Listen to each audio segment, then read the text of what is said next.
Well, we're the efficiency leader. That's kind of our positioning and our focus. And so our panels make more power for a given area than anybody else's panels. A little bit more than that, we have a 22% minimum. We have cells in the laboratory, which will be coming out, which are over 23%. You don't have, this is a conventional cell, you don't have these grids on the front of the cell that are sort of blocking some of the light going in. So SunPower cell is pretty much all black on the front. I had been researching solar cells at Stanford for over 10 years at that point. So we had this sort of jewel-like technology that was used, for example, for powering solar-powered airplanes when you needed the highest performance. The fruits of our work were ready to go out in the commercial world.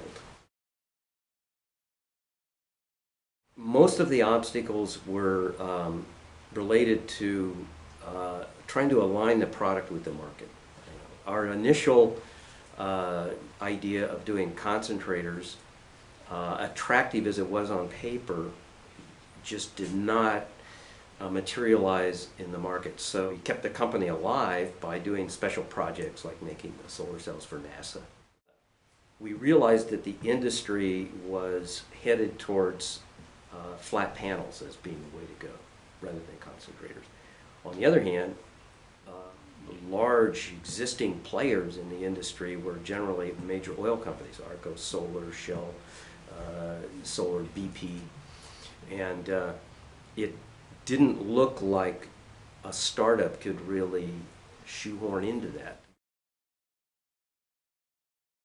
So we were kind of looking enviously upon the industry, saying, gee, it'd be nice if we could raise $150 million to build a factory to see if we could compete, but nobody was going to give us $150 million until we met up with Cypress. So everything at SunPower changed at that point. I sort of think of SunPower in terms of BC, before Cypress, and AC after Cypress, in terms of, we really got the scent at that point. We found a company that believed in us and eventually take us public. Prior to SunPower going public, most of Wall Street thought PV was not suited to a public offering. I think it kind of caught them by surprise, and when SunPower went public and it was so well received, essentially opened the public markets to a lot of companies, and that has dramatically changed our industry. You know, within a couple of years of introducing our product in California, we were #1 in the market.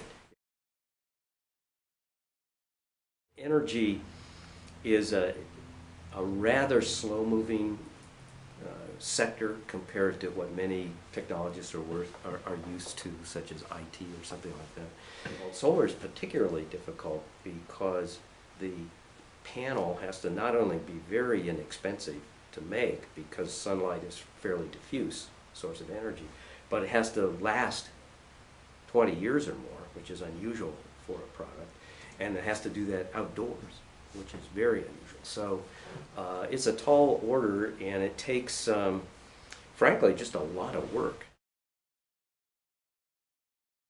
Our R&D group is continually working on ways to improve the efficiency as we go forward and keep that leadership.